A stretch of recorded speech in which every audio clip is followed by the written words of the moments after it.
मामला ये है कि हम लोग जो है चुनाव लड़े हैं और चुनाव की रंजिश में ये सब कुछ हुआ है। पहले ये जो प्रत्याशी है जो हमारे मुकाबले पे 6 नंबर पर हारा है, इसे प्रतिनिधि बना दिया है, विधायक ने हुआ और ये प्रतिनिधि का हुआ जो है रोब जमा रिया लोगों के ऊपर, और हमारे ऊपर रोब नहीं जमा रिया बल्कि पूरी नगर पंचायत के ऊपर रोब जमा रिया हुआ। सारे लोगों को नुकसान पहुंच रहा है और एक अफरा तफरी का माहौल मचा पड़ा है और लोगों में इसकी दहशत फैल गई है कि इसका मतलब ये प्रतिनिधि बनने के बाद लोगों का उत्पीड़न कर रहा है। इसने तो जब हम चुनाव जीते तो उसी टाइम ये कह दिया था कि मैं इसे चेयरमैनी नहीं करने दूंगा। चेयरमैनी ना करने देना इसका काम थोड़ी है, ये तो जनता ने हमें जनाधार दिया, अल्लाह का हुक्म हुआ, हम चुनाव जीते, ये चुनाव हारा और ये तो पब्लिक में काम करे लोगों का। ये कौन सी पार्टी से खड़े हुए थे? ये आज़ाद खड़ा हुआ था। आप कौन सी पार्टी से थे? मैं समाजवादी से खड़ा था, ये आज़ाद थे। मैं जीता चुनाव और चुनाव अच्छे वोटों से जीता, ये भी नहीं कि थोड़े 2-4 वोटों से 10-20 वोटों से चुनाव जीता हूँ। चुनाव भी कम से कम 300-400 वोटों से मैं चुनाव जीता हूँ और उसके बाद इसे बर्दाश्त नहीं हो रही।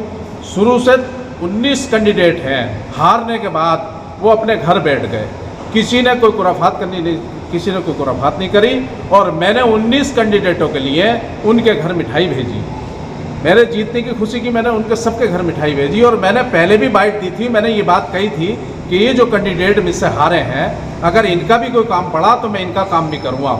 और उसके साथ साथ मैंने एक मिसाल कायम करी है कि इसी का ही जिसने ये गुंडागर्दी करी है और बदमाशी करी है, इसने एक काम के लिए मेरे पास भेजा है, एक दुकान का सत्यापन कराना था इसे अपने भाई का, तो मैंने इसके भाई का सत्यापन करके और मैंने दिया और उसकी फ़ोटो कापी मैंने अपनी फाइल में रखी है दिखाने के लिए लोगों के लिए। विवाद जो हुआ था ये किन कारणों की वजह से विवाद हुआ?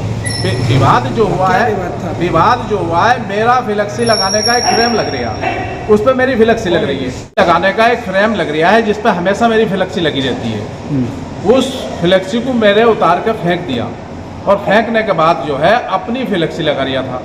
मेरे बच्चे वहाँ से आ रहे होंगे, देख लिया होगा ईद, क्योंकि सुबह को ईद थी, चांद रात थी। अब जब बच्चे आए, बच्चों ने उसका विरोध करा तो ये 30-40 लोग जो थे एक राय होकर, एक मशवरा होकर, और इनका झगड़ा करने का उद्देश्य था ना, इनका ये मकसद नहीं था कि हम फ्लेक्सी अपनी लगा दें, इनका ये मकसद था कि हम फ्लेक्सी उसके उतार कर फेंकेंगे, उसके यहाँ कोई ना कोई विरोध करेगा तो हम उसके साथ मारा पीटी करेंगे। इसलिए ये सब एक राय लोग होकर आए थे। मेरे 3-4 बच्चे थे, उन्होंने मना करा कि ये तुम क्या कर रहे हो, ये फ्लेक्सी हमारी लग रही है चेयरमैन साहब की, तुम इस फ्लेक्सी को क्यों उखेड़ के फेंक रहे हो। बस उन्हीं के साथ मारा पीटी शुरू कर दी और इतनी मारा पीटी करी कि उन्हें घायल कर दिया। एक भाई मेरा अस्पताल में पड़ा है, मैं उसे देखने के लिए यहाँ आया भी था और बाकी लोग जो हैं चले गए हैं यहाँ से। क्या लगता है चुनावी रंजिश के चलते किया या कोई और वजह भी इसके पीछे कोई और भी है? नहीं, कुछ नहीं, चुनाव की रंजिश है। चुनाव की रंजिश है, जब वो खुद ही कह रहा है कि मैं इसे चेयरमैन ही नहीं करने दूंगा, उसका क्या मकसद ये कहने का? ये जनता का फैसला, जनता ने मुझे फैसला दिया है। मैं तो अधिकारियों से ये अपील करूंगा कि कम से कम ऐसे लोगों के लिए कुछ सबक सिखाएं ऐसे लोगों को। अच्छा, आप पर भी तमाम प्रकार के आरोप लगाए गए हैं, तो आप उन आरोपों को किस नज़र से देखते हैं? क्या वो आरोप बेबुनियादी हैं या फिर आरोप सत्य हैं? पहले आरोप लगाने वाले पहले अपना गिरबान झाँकें कि उनके गिरबान में कितनी गंदगी छुपी हुई है, और मेरे बारे में सोचें।